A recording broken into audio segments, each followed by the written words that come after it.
Hello, everybody. My name is Mary Louise Beatrice Olcott. I was known as the Grande Dame of Main Street. Now, if you listened last week, you heard about my friend Laura Ali Shield. She was on the southern part of Main Street, and she was the Grande Dame as well. We were both suffragettes and very well known as strong, opinionated leaders of the time. Well, like Laura, I came to Ridgefield when I was a young girl as a summer resident. We all fell in love with that Main Street, the beautiful homes, the trees, and we fell in love with the history. My father was a very wealthy man. He owned a pharmaceutical company. And when we came to Ridgefield, he was president of the Ridgefield National Bank. Now, my mother was related to Benedict Arnold and a big DAR woman. Well, we decided to settle here, and because we were so into the Revolutionary War, my parents decided that we needed to purchase the Stebbins property. Stebbins were one of the founding families, and that is what we did. Now, that plaque that you just saw is one that we put there. We were so proud. Right in front of our estate was the Battle of Ridgefield. Both sides lost their lives, and years later they found bodies buried of these soldiers just next to our property. Well, when it came to naming our property on Northern Main Street, my father decided to call it Casagmo. Casa in Italy means house. And my father's initials were GMO, George Mann Olcott. So that's how we got the name Casagmo. What an amazing mansion we built, and the gardens were unbelievable. Well, as I grew up, oh, I was so into the gardening. Now, Aldo Tulipani, our head gardener, will tell you, I was not about to get my hands dirty. No, I was not going to dig in the dirt, but I knew my plants. I knew where I wanted to see them planted. I designed sunken gardens and amazing gardens. And I also was one of the founders of the Garden Club. And I fought for many things with the Garden Club. First of all, we did not have enough garbage collection. So I saw that we did more with this. I also started litter control along the side of the streets. I went into the schools and I made certain that all of the schools had gardening components so the children would love to garden. And I don't know if you're going to believe this, but we had billboards in Ridgefield at one time. I fought against the billboards. It ruined the beauty of the town. And anytime they put up a billboard, I refused to go to that particular establishment. Along with the Garden Club, I was adamant about having a wonderful library. I was so happy when James Morris decided to honor his wife and build her a library in her honor. It wasn't only a library, the gardens in back of it were beautiful. We had a building.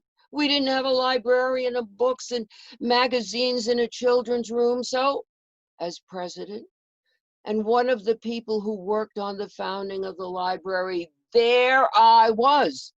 Even took my own typewriter, cataloged books, wrote for prescriptions, and oh my goodness, I was the first one to ban a book in Ridgefield. Peck's Bad Boys did not want to see that in the library. Oh, I was so proud of our library. And then, of course, like I said to you, I was the suffragette from the northern part of Main Street. No, wasn't like Alice Paul, national and international. No, I was not even like Laura. She was regional and state. I was right here on the front line in Ridgefield. I took care of this town.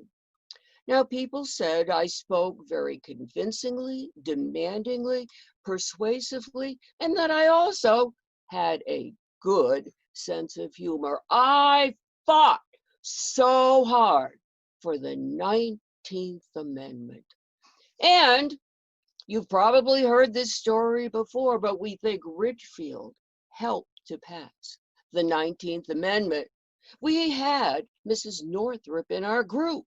She was related to the incumbent president, Warren G. Harding. She knew his family were strong suffragette people. And she said at a meeting, I want a delegation to go to Tennessee and get the 19th Amendment passed. Laura went, Mrs. Stokes went, and I went. And we said, who's going to speak to the assistant to get us into the incumbent president? Well, everyone agreed it should be me. I didn't have any trouble speaking up. We got there. I told the assistant what we wanted to do. I don't think he liked my tone of voice. And he said, I am sorry. The incumbent president, Warren G. Harding, is much too busy to see you people. You're going to have to return to Connecticut. Well, we were very upset. We made this trip all the way to Ohio. Well, anyway, Laura, not on purpose, forgot her purse. She went back. She was so persuasive and sweet and kind. She got through the assistant, and she even got to talk to Warren G. Harding for quite a while. He didn't say what he was going to do.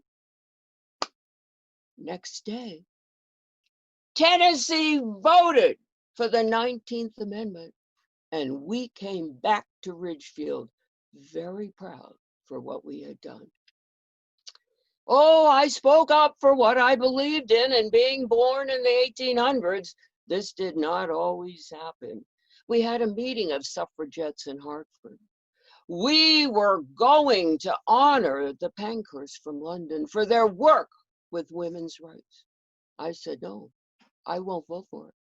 These people use violence to get what they want. They threw bricks, they threw bombs, they started fire to get attention. No, I will not vote for honoring them. Connecticut did not vote to honor them. Other places did. Well, in addition to the garden club and the library and suffragettes, I brought a lot of culture here to Ridgefield. I had been brought up in New York City. My mother was a patron of the ballet and the art galleries and the symphony and poetry, and we loved all those things. And I was able, with our money, to bring so much of that here to Ridgefield. I was also a big supporter of St. Stephen's Episcopal Church. I love that church, and I did so much for them as well. Well, those were the typical things that many of the wealthy women, civic-minded women did when they came to Ridgefield. But I did other things because I was considered somewhat eccentric at the time. Well, first of all, one of my hobbies was raising poultry and fowl and birds. I loved birds. I bred them. I showed them. Oh, I loved white birds. I loved swans and cockatoos and peacocks. Oh, I loved my birds. Also, just totally loved my dogs, particularly standard poodles. Oh, Bojas, he was my most favorite dog of all. I had big kennels. I had groomers. I had trainers. I had handlers. I showed my dogs. I won all sorts of medals. At one time I said, you know, Mary, why don't you show the dogs yourself? I participated in one show. Oh my goodness, it was hard to groom and to train and to handle. I said, enough is enough. That was the end of my showing dogs. Now, speaking of dogs and pets, there were people who laughed and snickered and made fun of this. I never had a family. I never married. I had a significant other who was a female, so the pets were my family. When a pet died, we had a special blanket made. There was a special cart. They would be taken to the pet cemetery. All of the dirt had been sifted. There would be flowers, music playing. There would be prayers. There would be a eulogy. Oh, it was just beautiful. Everybody, the servants, the neighbors, the townspeople who wanted to come had to come dressed. And afterwards, there was a reception, and then a beautiful marker was placed. I know some people thought this was silly, but this was me. I was authentic. I was true to who I was. I love poetry. I figured, why not write poetry on my own? I wrote about nature. I wrote about animals. I wrote about my emotions. I had money to publish my own books.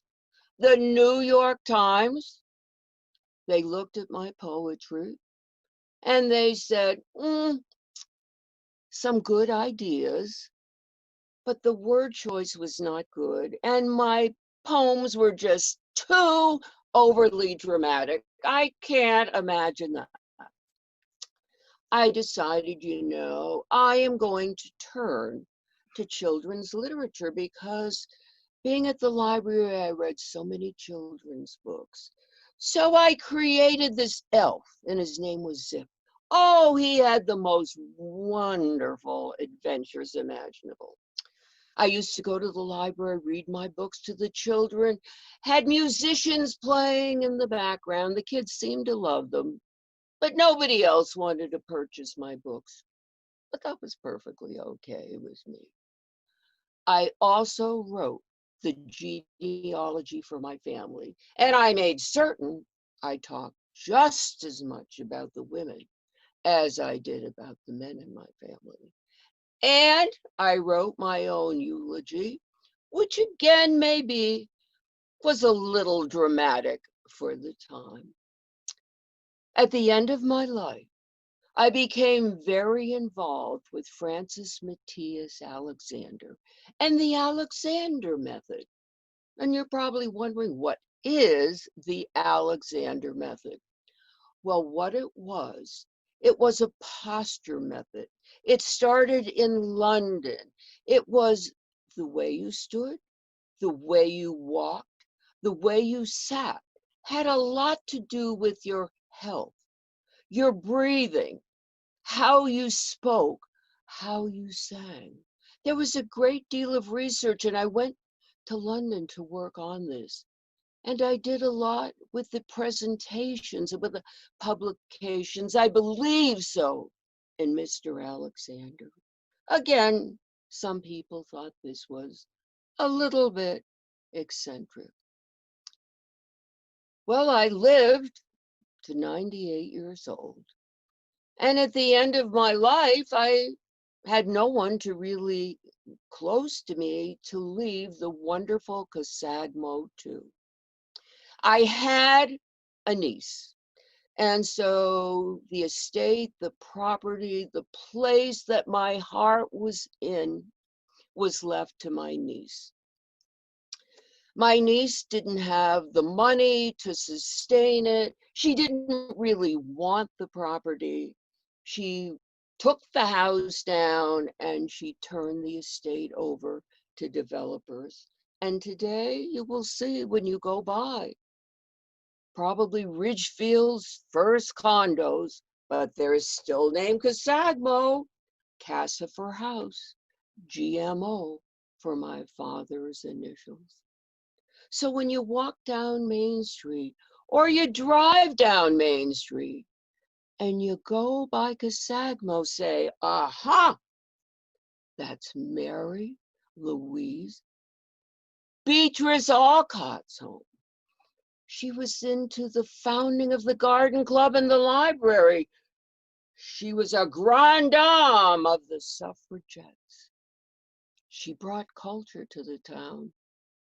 And she was also maybe a little bit or quite a bit eccentric. Next week, I hope you'll turn in again. And this time we're going to talk about another suffragette. This is what I call the border suffragette. Her name is Elsie Hill. She lived right over the border in Reading.